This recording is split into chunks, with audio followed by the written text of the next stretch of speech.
our brothers and sisters. Don't be afraid. Deep breath inside. Deep breath in. Breathe out. Don't be afraid. And we are ready. Let's welcome Kingpins.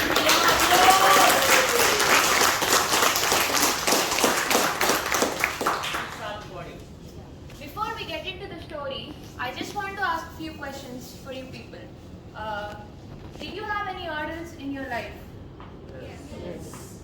Did you ever search for some inspirational stories for motivating yourself? Yes.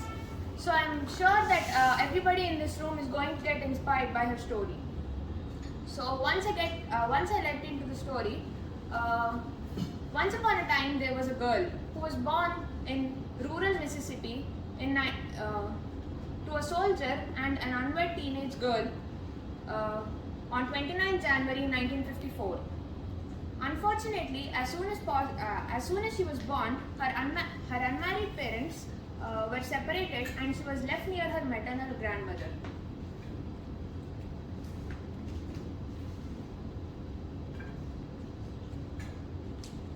She was brought up by her grandmother until the age of 6 in an isolated farm in Mississippi. Her childhood was tough by any standards, but unlike other kids, she learned how to read when she was 2 years old under the strict guidance of her grandmother. The conditions where she was brought up were awful. She had to cover her body with a dress made up of potato sacks, and other children would make fun of her. Also, sometimes she had to grab food from the garbage bins. Apart from all this, she faced a lot of humiliation at a very young age, and also her grandmother sometimes would beat her up until she bled. So finally at the age of 6, she was sent to her mother in Milwaukee. As we have seen her challenges at a very young age, let's see if she is at least happy with her mother. Priyanka will continue. Do you people want to know what was her story next? Yes. Okay. At the age of 6, she was moved to nearby city of Wisconsin to live with her mother, where she was less supportive and discouraged as compared to her grandmother was. And then after she was left to live with her father, where she felt more secured enough. At age 8, she was baptized in a Baptist church. At a very young age of 9, she was sexually molested by her family members, which has a high impact on her childhood. At age 13, she ran off home and attended Lincoln High School. At an early age of 14, she was pregnant and delivered a premature baby who died after a very short span of time. And her first job was working in a local grocery store. At an age of 17, she won Miss Tennessee Black Beauty pageant, and then after, her influencing and inspiration story begins. And further story will be narrated by my friend Saujanya. Turning point of her life starts when she is at the age of 17. She won Elks Club speaking contest. There she got full scholarship to study at Tennessee State University. By the next year, she got selected to attend White House Conference on Youth at Colorado. This made her to put on a radar by Nashville's radio station called WVOL. WVOL has approached her and asked to represent them at Miss Fire Prevention Beauty pageant.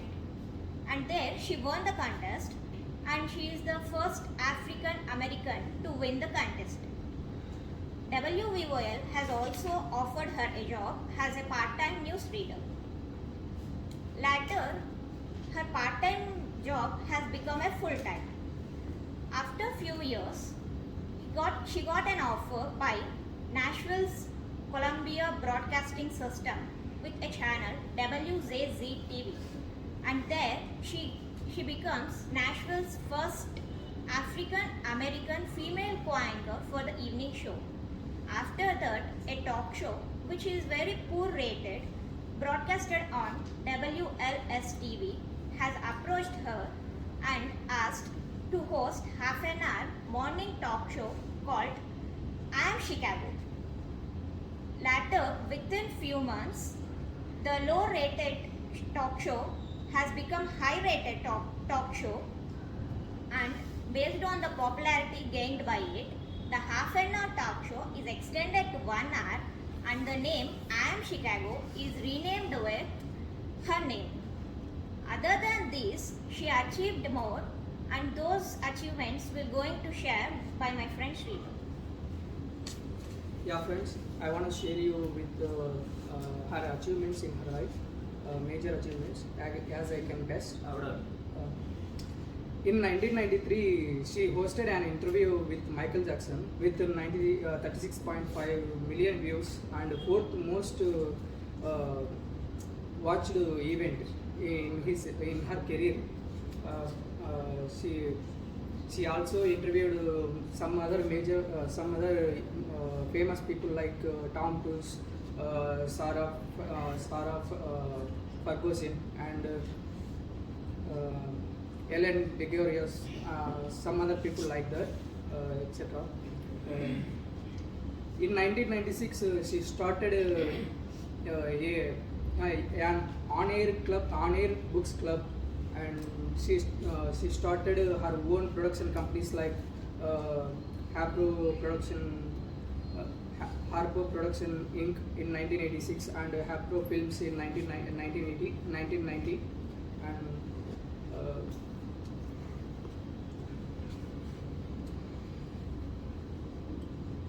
she is not only an actor. She is also a philanthropic person also. She started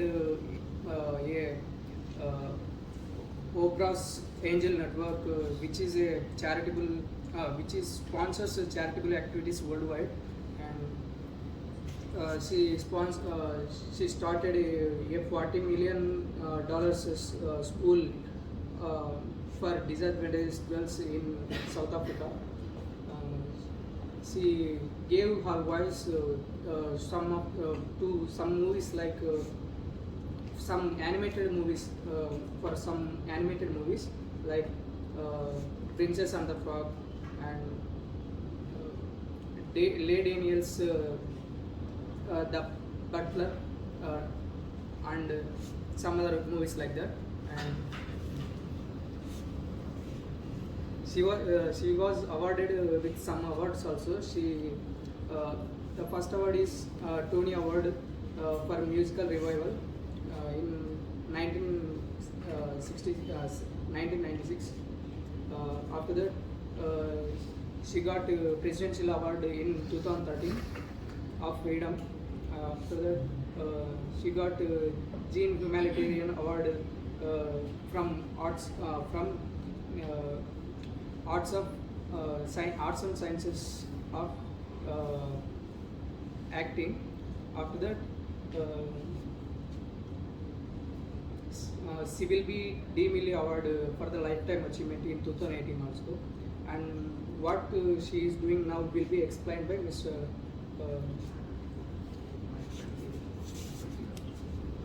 What she is doing now? Westmore. He is an governor of Maryland. Maryland is a US state. Last 2 days back, she introduced a Westmore. He is inaugurated as a Maryland's new governor. He is the first black governor.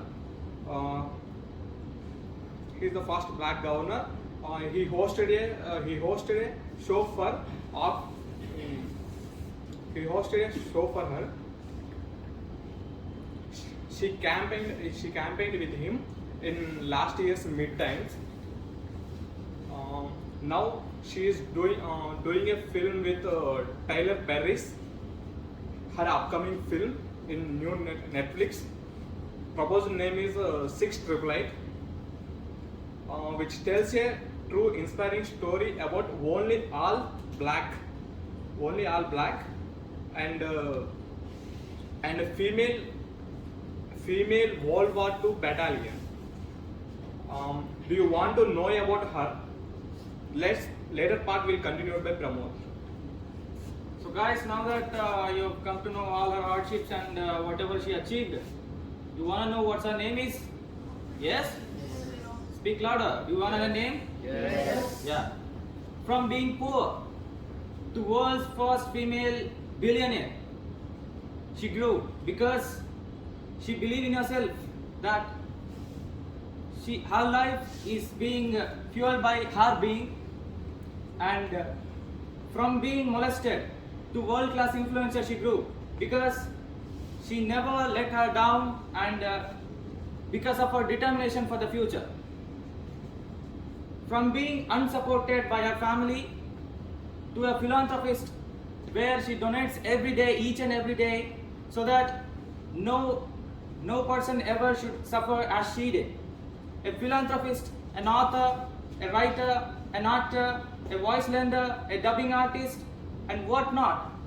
She is a kosher inspiration to not just women, but to every human being.